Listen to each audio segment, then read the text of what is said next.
Vivimos en un mundo complejo, lleno de violencia y en apariencia sin esperanza. Aunque la complejidad y la violencia persistan, la esperanza existe. La Biblia nos enseña a alzar la voz por aquellos que no pueden hacerlo. Entonces, ¿por qué no levantar la voz del Señor por quienes sabemos que están sufriendo? Conversemos.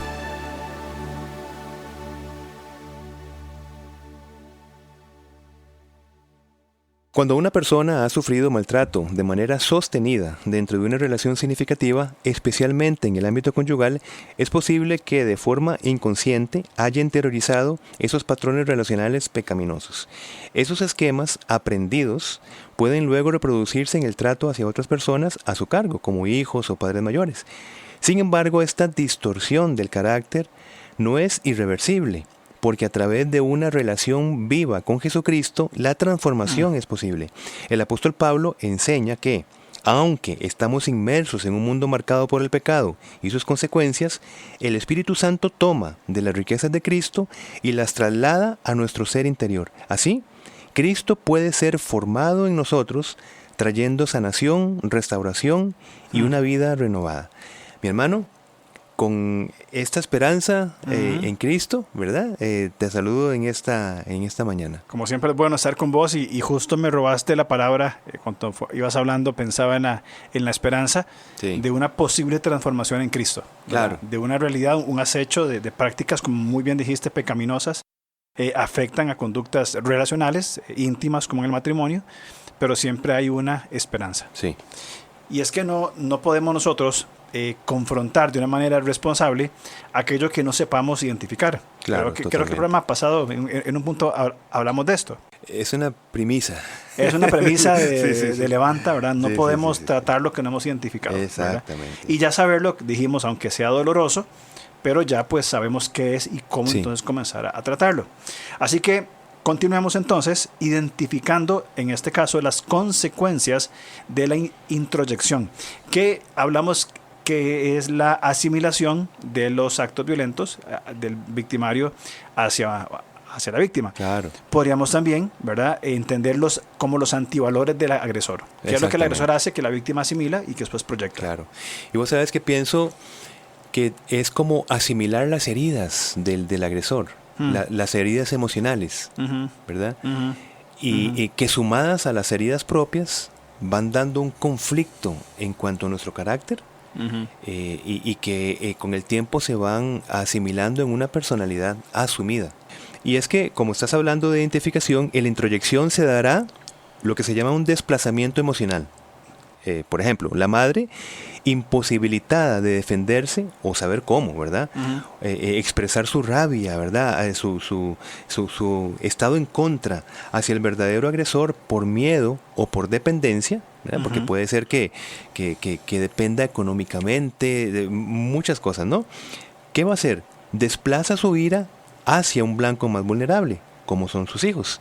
Este desplazamiento es por haber introyectado o asimilado el discurso del agresor, como estamos hablando, las heridas del agresor, quien a menudo responsabiliza a su propia familia de sus problemas. Sí.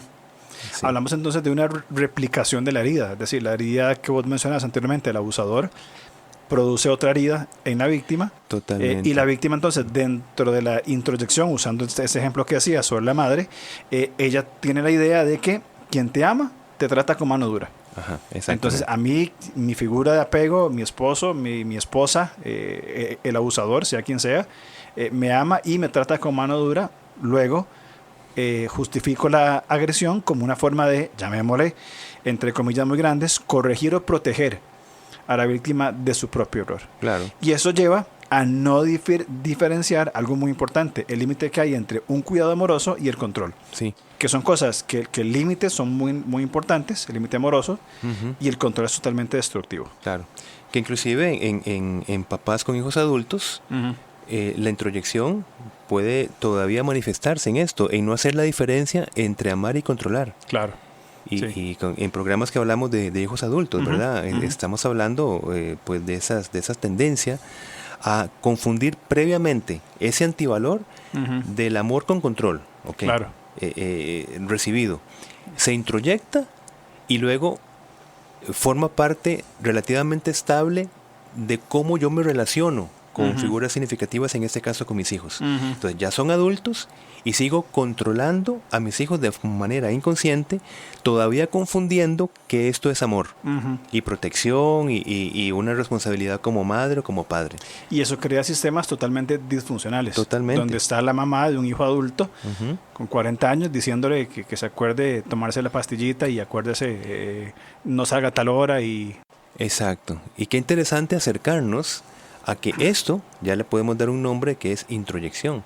Y a esta altura pues estaremos de acuerdo en que desactivar las introyecciones es un paso fundamental para romper el ciclo de violencia. Correcto. Y esto pues va a implicar trabajar con la figura agredida para que ella misma reconozca qué mensajes, qué creencias, qué modelos ha internalizado por haberlos recibido sostenido en el tiempo. ¿Para qué? Para ayudarle a compararlos y sustituirlos por formas bíblicas relacionales, como consecuencia de vivir a Cristo, fuente de todo bien. La pregunta es, ¿cómo podemos comparar las figuras, los principios relacionales bíblicos si no hemos identificado los que nosotros estamos proyectando? Tenemos que identificar primero, para luego hacer una comparación con los principios bíblicos. Claro, y en esa comparación entramos en un proceso de comenzar a, si cabe la palabra, de construir esos principios, en este caso implantados, para comenzar a construir principios dados en nuestra identidad en Cristo. Sí. Es decir, es ese juego de construir. Sí. Dijiste algo muy importante, todo lo que dices es importante, pero quiero enfatizar puntualmente el hecho de que es la víctima quien tiene que recolectar esas evidencias. E hiciste un énfasis cuando lo dijiste, porque creo que este proceso de desactivar las introyecciones empieza cuando se comienzan reuniendo las evidencias, que es la víctima que tiene que hacerlo. Sí. Las redes de apoyo están haciéndole apoyo, ¿verdad? Valga la redundancia, como una barra, ¿verdad? Sí. Alentando, animando, guiando, claro. etcétera, Sí. para que actúe. Y la pregunta que surge es, ¿qué falsas creencias me han implantado? Esa pregunta no es fácil. O sea, si para nosotros, que no estamos en dinámicas de violencia, cuando en una conversación seria, mi esposa o una persona cercana me pregunta, bueno, ¿qué falsas creencias te han implantado? Es una pregunta compleja, no fácil de responder y quizá dolorosa. Ahora, para una víctima que ha estado, a quien se le ha implantado un falso criterio, quien ha sufrido abusos, es más complejo, ¿verdad? Claro, y necesarísimo esa autorreflexión, esa narración coherente de nuestra línea relacional, ¿verdad? Sí, y es indispensable, porque, Sí. o sea, todo el mundo lo puede ver, pero si yo no lo veo, no pasa nada. Sí. Ahora, estas creencias que se han implantado podrían ser, por ejemplo, discursos como ya hemos oído, como que no valgo nada, como que todo es culpa mía, una esposa no tiene ni voz ni voto, yo debo ser sumisa, u otra línea cerrada de pensamiento que lleven a asumir estas formas de pensar. Sí. Estas asimilaciones, lo que se ha creído, causadas por la introyección, se instalan falsamente como parte de nuestra identidad, algo dado. Ese cómo nos vemos a nosotros mismos por medio de aquello a lo que nos identificamos, que es en este caso el criterio de la víctima con el del abusador, identificar con sus abusos. Desde esa identidad asumida o implantada, habrá una conducta específica que incluso se seguirá reproduciendo después de salir de la relación abusiva. Es decir, no es asunto de la dinámica relacional, es un asunto ya implantado en la forma de pensar, sentir, hacer de la víctima. Exactamente. Eso es un punto muy importante, porque no es, y permíteme repetir lo que bien dijiste, no se trata de una situación que se vive en una relación, sino es lo que es marcado por esa relación si se permite, si se permite el abuso, el maltrato. Recordemos que empieza a modificar creencias que empiezan en el carácter, ¿verdad? Valores, básicamente, ¿no? Para luego instalarse ya propiamente en la personalidad.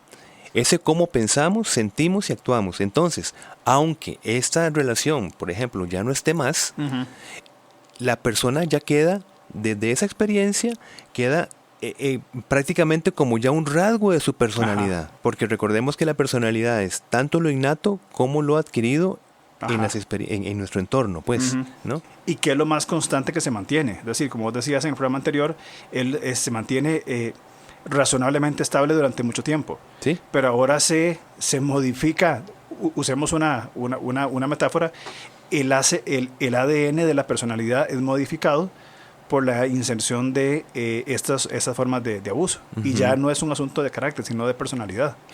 Bueno, y con esto que estás diciendo, hay una base desde la epigenética. Desde la epigenética que hay variaciones, ¿verdad? Pero no es como la línea de este programa. Claro. Pero son variaciones que van afectando inclusive esa parte genética. Hago la mención porque me incitaste a decir esto porque es que eso sucede desde esa línea de investigación. Que de hecho está basada en estudios muy serios en personas que pasaron por campos de concentración. Y hoy día se evalúan descendientes de esas personas y hay cambios en su ADN. Es un análisis científico. Sí, por ejemplo, cómo responden de una manera desproporcionada generaciones posteriores. Que no pasaron por eso. Sí, exactamente. Ante los estresores cotidianos, que no tienen que ser, digamos, de lo que pasaron los abuelos con la guerra, ¿verdad? Y desde la epigenética hubo una variación en esa personalidad, por decirlo de alguna manera, innata, para poder reaccionar de una manera muy desproporcional por lo que se vivió desde generaciones anteriores. Es un tema muy interesante. Muy interesante. Quisiera decir algo antes de que avanzaras con el punto, para ese punto anterior que me quedé maquinando.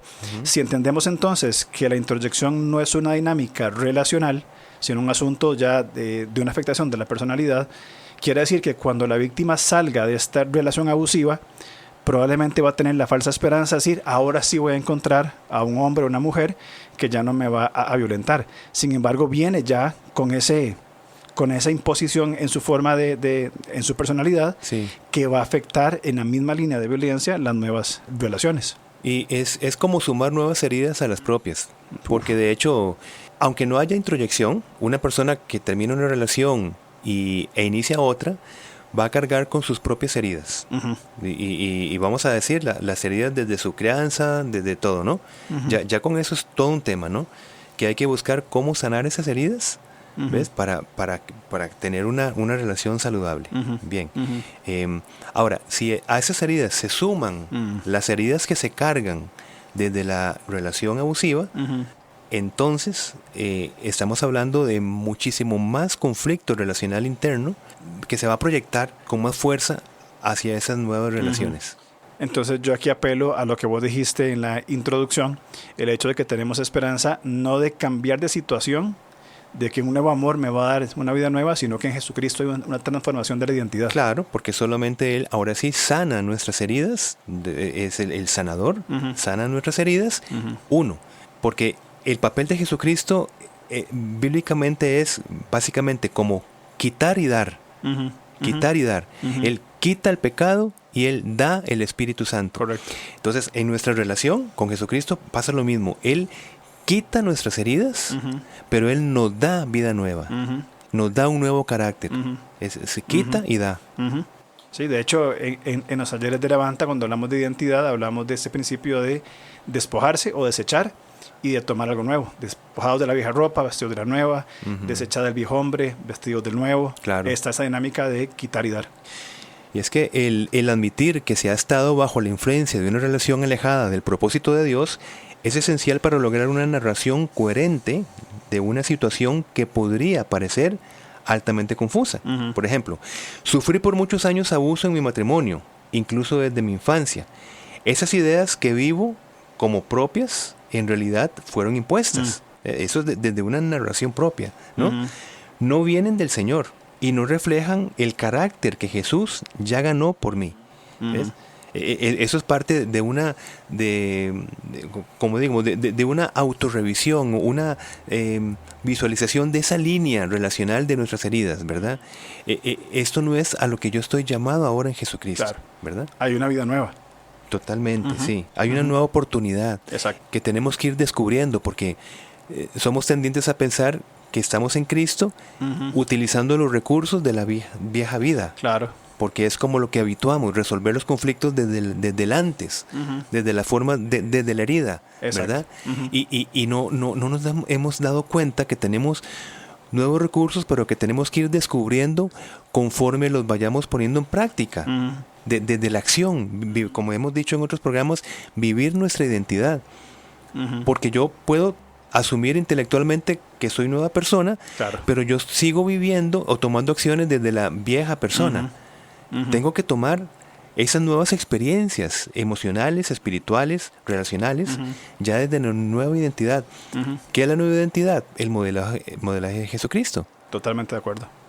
Y es que yo entiendo santificación no como ausencia de heridas o de conflictos, sino el cómo resuelvo mis heridas y mis conflictos. Claro. Si mis conflictos antes yo los solucionaba a golpes, como el mundo o la cultura y el mundo lo enseñan, yo ahora entiendo que yo debo acercarme a mi hermano en hablar para conversar y buscar una solución proactiva de ambas partes y fortalecer la relación. Eso es santificación. Claro, o sea, que sí. Hay una nueva vida aplicada en nosotros como Cristo vio, que de hecho es lo que vos decías, ¿verdad?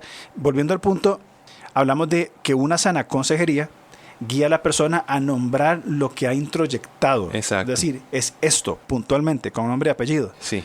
En contraste con lo que ha ganado Jesucristo por nosotros, con el fin de lo que estábamos comentando, andar como Él anduvo. 1 Juan 2:6, en el hecho de esa vida nueva, esa santificación que me gusta mucho la palabra que usás, y que vamos descubriendo. Yo no sabía que podía manejar esto de una manera diferente, sí, de acuerdo al modelo de Cristo, y no a la vieja naturaleza. Sí, y este descubrimiento, yo sigo insistiendo porque a mí me parece tan importante cuando lo entendí, que es descubrir mi propia experiencia de vivir a Cristo. Mira, esto podemos estarlo escuchando habitualmente y podemos estar todos de acuerdo, pero nuestra vida cristiana es vivir a Cristo, ¿verdad? No es solamente recibir información de un modelo, es vivirlo. Ajá. Cuando yo vivo en las pequeñas cosas, ahora que estás hablando, si yo resuelvo una situación, por ejemplo, desde el enojo implosivo, es decir, quedarme callado y quedarme con ese enojo allí y no resolver el conflicto pensando que se resuelve con el tiempo, aún en nueva vida en Cristo. Ahora, si utilizo el modelo de ir a arreglar en amor el conflicto, esa experiencia que podría ser nueva, yo digo, ¿qué se sintió vivir a Cristo? Claro. ¿Qué se sintió vivir el modelo que inclusive tuve que pasar por mi carne? Porque mi carne me decía, no hombre, ya estamos acostumbrados a resolverlo de tal manera, ¿verdad? Y esto nos va a dar ese sentimiento de orgullo, ese sentimiento de etcétera. Está hablando de una manera desadaptativa, claro, pero así nos acostumbramos, así pensamos que son las cosas. Pero esa nueva experiencia, ¿verdad? De decir, ¿qué se siente? Hacer las cosas como Cristo me está mandando, ¿verdad?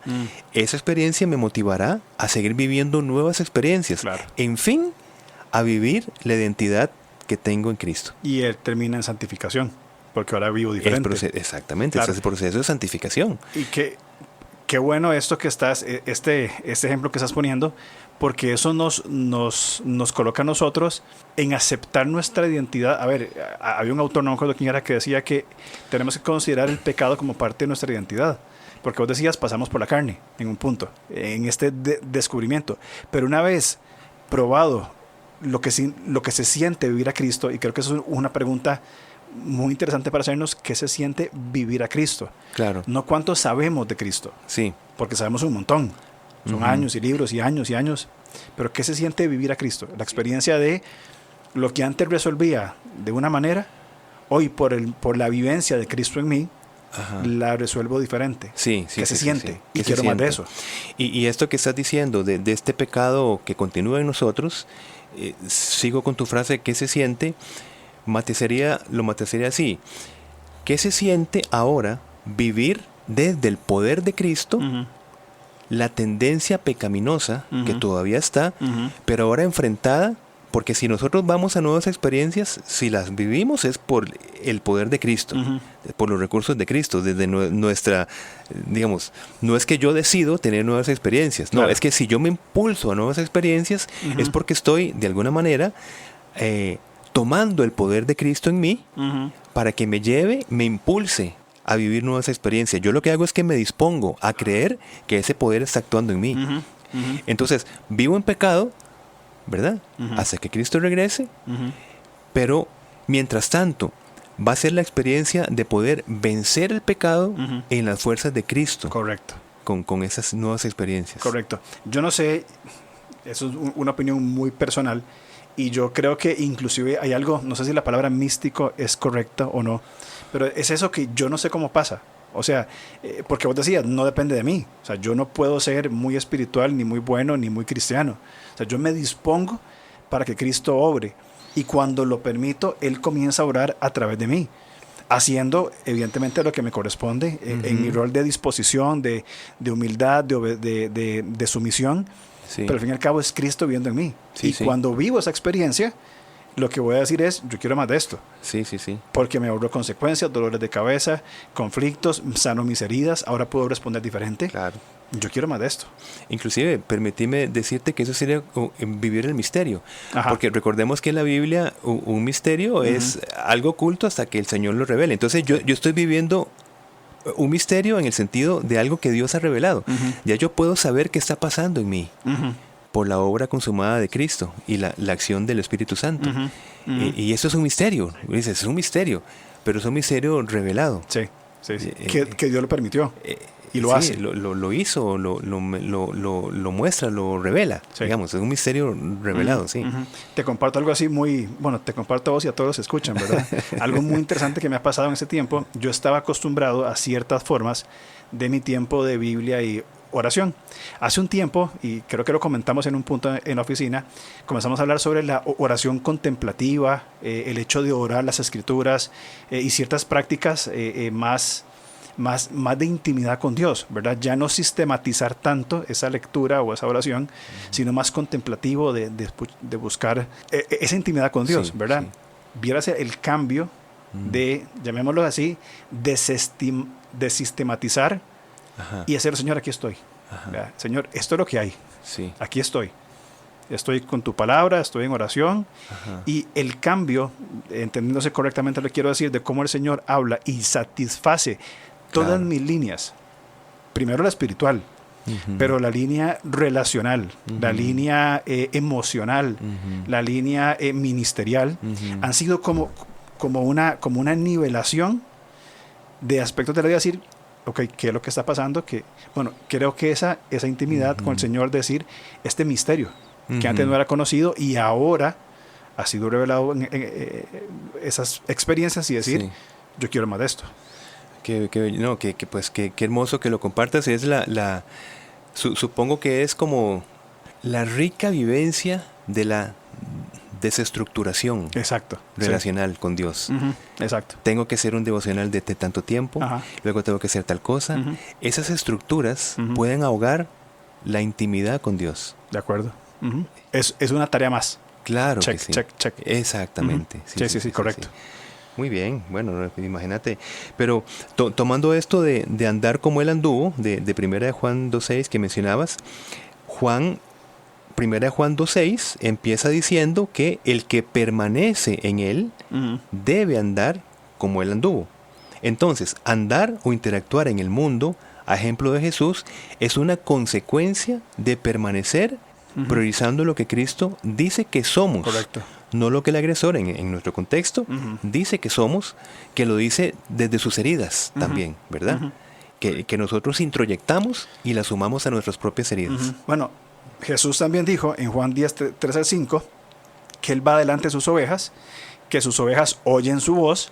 De hecho, permanecen oyendo su voz, de acuerdo a una comprensión correcta del texto, y le siguen. Es decir, no es que escuché un día y ya me acuerdo y ya no más escuché y lo asumí. Es que permanezco oyendo, ¿verdad? Es progresivo. Sí. Permanezco oyendo y permanezco siguiendo. Pero al extraño, ¿verdad? Al asalariado, al extraño, etcétera, a esas voces extrañas, y en nuestro contexto estamos hablando de esa voz extraña de la implantación, de la introyección que hace el abusador, no van a seguir, porque han reconocido cuál es la voz del pastor. ¿Quién soy yo? ¿Una tonta, una fea, un inútil? ¿O soy una hija amada, redimida, con propósito, sanada, etcétera? Bien.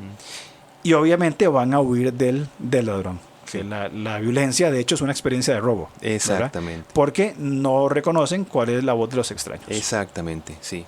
Esto lo estamos hablando en el contexto de la posible pregunta de cómo salir de la introyección. No la podemos evitar porque no podemos evitar recibir, pero sí podemos desacreditar esas voces extrañas, como bien estás diciendo, como si fueran las que determinan nuestro carácter y por tanto nuestra personalidad. Entonces, para poder estar escuchando la voz del pastor, como bien el texto que utilizaste en Juan 10, necesitamos permanecer escuchando la voz del pastor, ¿verdad? Y ahí está, porque si en la introyección no es un caso aislado, sino es un mantenimiento, una constante de estar escuchando desacreditaciones, la reversión es estar escuchando, permaneciendo, ahora sí, en la voz del amado. Exacto. Para empezar a sanar esas heridas producidas por la introyección. Yo insisto en el concepto de la redención, como el Señor toma algo que estaba destinado a muerte y lo redime para darle un destino de vida eterna. Y creo que esa dinámica pues enfatiza esta línea. Sí. Pues bueno, la restauración de un carácter dañado por experiencias insanas se restaura, como estamos diciendo, desde la comunión permanente con Cristo. Luego, es muy importante pertenecer, mi hermano, a una comunidad de fe que reafirme y confirme nuestra identidad en Cristo, desde donde recibiremos, desde esa comunidad, también nuevas experiencias de relaciones saludables. Eso es lo importante también de vivir en comunidad de fe. De acuerdo, la comunidad es indispensable, las redes de apoyo son indispensables. En esta misma línea de cómo tratar el asunto de la introyección, el abusador tiende a la estrategia del aislamiento, desde la violencia psicológica. Puede ser un gran obstáculo a vencer si se pretende salir de la introyección. Es decir, salir de ese aislamiento es un paso muy importante. Y creo que solo se consigue por medio de redes de apoyo, de comenzar a buscar esas conexiones para recibir todo el apoyo que se requiere para poder salir de esa condición. El apóstol Pablo decía, anímense unos a otros. Y animarse es, qué hermoso cuando, qué sé yo, tengo un hermano en Cristo que me anima a mantenerme en ese carácter que Cristo está formando en nosotros y sobre todo si me ha conocido desde antes, ¿verdad? Esa palabra de ánimo, de decir, mi hermano, glorifico al Señor en tu vida porque te conozco desde hace tiempo y veo que estás taca, ¿no? Esto solamente es posible en comunidad. No es posible en aislamiento. En aislamiento solamente se va a escuchar la voz. Una voz que justamente es la del agresor, contribuyendo a la permanencia de la introyección. Claro, pero cuando está en comunidades que oye la voz de Dios por medio de esas comunidades, o del Señor directamente por su palabra, comienza esa habilidad de llegar a un punto de inflexión y decir, ok, un momento. Y ha recolectado las evidencias, ha aprendido a escuchar la voz del pastor, tiene un grupo de apoyo que le acompañen, entonces la posibilidad de salir es más probable. Sí. Bueno, y queremos aclarar la necesidad de hacer consciente lo inconsciente con estos programas, ¿no? Recordemos que la violencia no merece el privilegio del secreto, y es que el recurso de la introyección y luego la imitación ante la vivencia de una carga emocional sostenida por el maltrato, podemos colocarla como una solución intentada desadaptativa, o sea, algo que solucionamos, pero más bien está produciendo más problema, ¿no? Una solución que empeora. Por ejemplo, imitar un acto violento como estrategia para solucionar un problema, más bien lo agrava, ¿no? Como comprarse un arma de fuego si sufrió un asalto con arma de fuego, ¿verdad? Voy a solucionar lo que me sucedió comprándome un arma de fuego. Esa solución agrava más mi condición. Porque va a hacer a otra persona lo que le hicieron a él. Claro. Ahora, la solución, entre grandes comillas, ante la violencia, no es imitar el maltrato que recibimos para sacar la atención, eso que se ha implantado en nosotros, sino procurar con mayor perseverancia nuestra permanencia en Cristo. Claro. Para que esas voces extraños que las víctimas han recibido durante muchísimo tiempo, que pretenden definirnos, sean acalladas, no por ignorarlas, sino acalladas por el nuevo sentido y propósito de vida que hay en Cristo. Es decir, esta implantación de una identidad falsa por medio del abusador, donde se introyectan esos conceptos y la persona está tendiente a reproducirlo en otros, van a deshacerse o van a quitarse cuando se escuche la verdadera voz, la voz de Dios, por supuesto, a través de la permanencia en Él. Exacto. Es vivir la experiencia, otra vez enfatizo, de Mateo 11:28. Vengan a mí todos los que están cansados y llevan cargas pesadas y yo les daré descanso. Mi hermano, ha sido este par de podcast pues muy necesarios para poder identificar este flagelo que de no identificarse se mantiene y se asume como ya parte de nuestra personalidad. Correcto. La introyección. Correcto. Y para que sepamos escuchar bien la voz de nuestro pastor. Y como siempre, como Ministerio Levanta, estamos totalmente anuentes y disponibles para acompañar. Si usted que nos escucha en cualquier lugar del mundo ha identificado un proceso de introyección en su vida, no tenga temor a contactarnos. En nuestro podcast aquí va a encontrar toda la información de números de WhatsApp, correos electrónicos, página web. En un sabor agridulce, estamos esperando recibir su llamada. Doloroso en el sentido de que nos entristece ver que esto pase, pero también dulce en el sentido de que podemos colaborar para que Dios obre en las personas que pasan por estos asuntos y poder resolverlos a la manera del Señor. Así es, así es. Pues bueno, mi hermano, que el Señor nos permita la otra semana seguir hablando de más temas en contra de la violencia y de la paz del Evangelio. Esperemos en el Señor llegar la próxima semana y hablamos entonces. Gracias. Nos vemos. Chao. Gracias por escucharnos. Estamos listos para seguir conversando a través de nuestras redes sociales. En Instagram, búsquenos como @levantacr. En Facebook, como LevantaCR. O contáctenos al correo alonso@levantacr.org.